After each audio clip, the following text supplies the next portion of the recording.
Olá pessoal, aqui Micael Sousa do canal Jogos no Tabuleiro. Venho fazer aqui mais um vídeo de 5 recomendações de jogos que neste caso eu acho que seriam interessantes se estivéssemos disponíveis em Portugal e em português.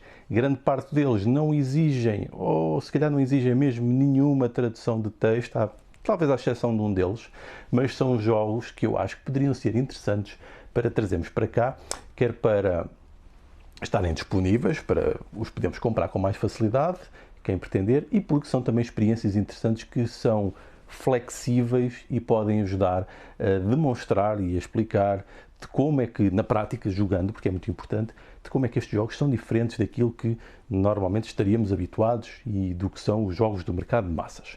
Portanto, vamos ver então aqui estas 5 recomendações que eu tenho aqui à mão.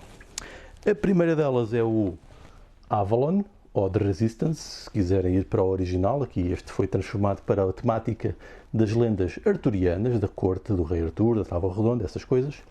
Este é um jogo muito simples, que, por exemplo, para quem já jogou o Lobisomem da Aldeia Velha, penso que é assim também a versão, que é isso, mas com mais camadas, mais interesse e mais potencial para criar uma experiência de bluff, uma experiência social em que os jogadores vão tentar manipular a informação, ocultar e deduzir aquilo que são os papéis e as ações que cada um está a fazer. Trata-se de um jogo de bluff, de assumir papéis, em que existem jogadores infiltrados que vão tentar minar as missões que é o objetivo de uma das equipas. Portanto, no fundo, é uma divisão entre duas equipas, aqui bastante simplificado entre o bem e o mal, e em que cada uma tem objetivos diferentes. Basicamente, uma quer cumprir os objetivos que é o bem e a do mal quer minar a outra equipa de atingir o sucesso, e isso é feito de um modo muito simples, com cartas de sucessos e insucessos, com sistemas de votação, e depois tem aqui algumas habilidades especiais das personagens que vêm dar aqui mais interesse, porque umas sabem quais são os papéis dos outros, os outros não sabem, alguns jogadores estão completamente sem informação,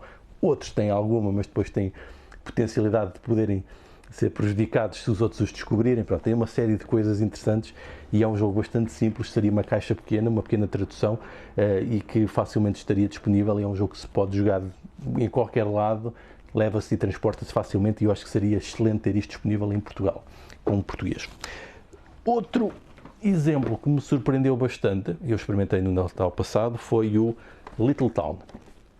Eu acho que se traduzíssemos este jogo e o disponibilizássemos em Portugal seria muito, muito interessante. Eu usei isto para jogar com pessoas que não estavam habituadas a jogar este tipo de jogos. Trata-se de um jogo de alocação de trabalhadores, de ocupação de território e desenvolvimento de território, de acumulação de recursos e transformação em pontos de vitória. Isto é uma coisa muito generalista, mas no fundo é uma coisa que é fácil de ensinar, porque basicamente é colocar trabalhadores e fazer ações, que são recursos, cubinhos que nós temos, e os cubos têm a tangibilidade, percebemos que facilmente são coisas boas para acumular e para converter em estrelas, que são pontos de vitória.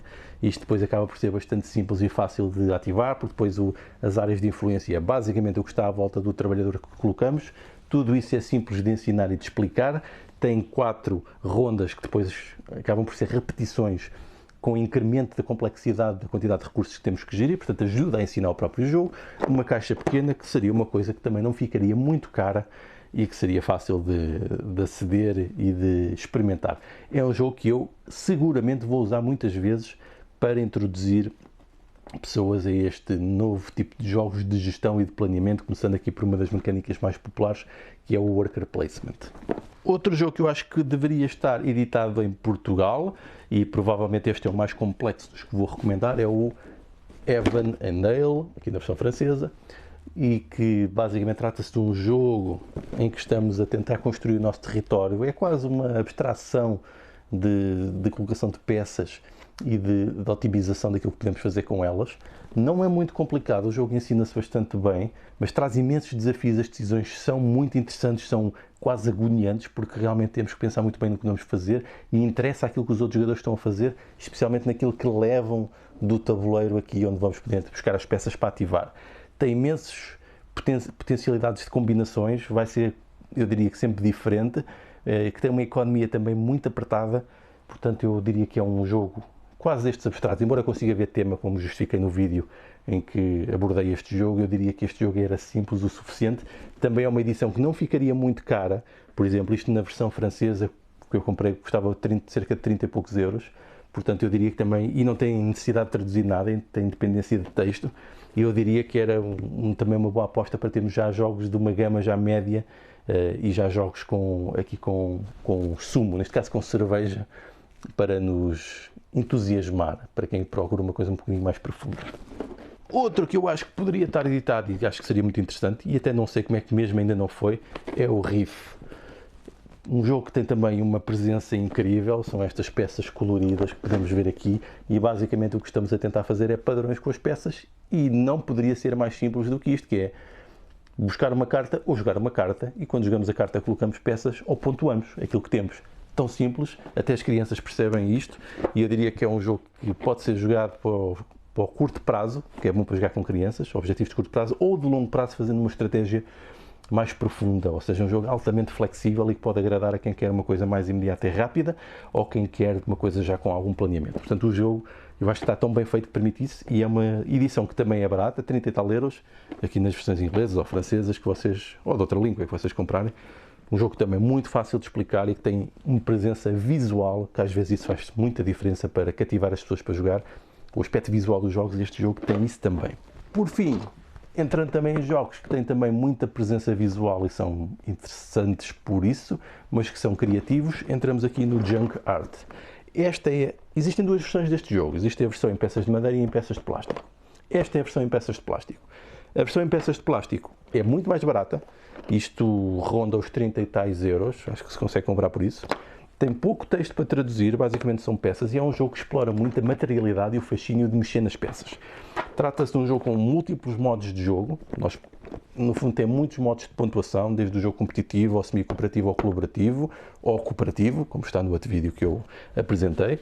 E basicamente estamos a construir estas esculturas com estas peças todas, um jogo fascinante porque dava realmente vontade de mexer nisto, e eu diria que isto também era excelente para ter estes jogos. É quase um party game, quase um jogo de construção, é aqui um híbrido realmente diferente, e estes jogos da Pretzel Games têm estes aspectos sempre muito interessantes, e acho estranho até ainda não estar disponível em Portugal.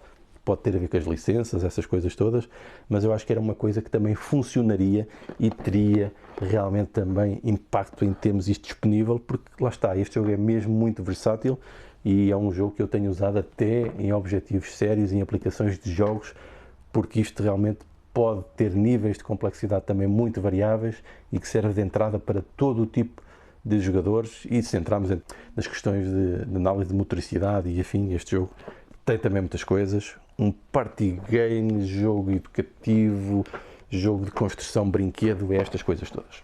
E pronto, foram estas as recomendações de 5 jogos que eu acho que seria interessante termos disponíveis em Portugal. Pode ser que um dia apareça, não se sabe. Alguns não são propriamente novos, mas também isso não impediu jogos de serem trazidos e reeditados para português e para Portugal. Portanto, ficam aqui as minhas recomendações com mais alguns jogos que têm a abrangência, que tentei que fossem o mais abrangentes possíveis, jogos que entram aqui em vários tipos de perfis e vários tipos de situações que por vezes nós procuramos, quer seja como gamers ou jogadores de hobby, ou até como jogadores casuais. Sendo que, pensando no mercado português, provavelmente temos de ter atenção, provavelmente os jogadores casuais e os jogos para serem jogados em família, especialmente agora na fase de pandemia, que vamos estar todos novamente em confinamento em casa. Então vá, adeus!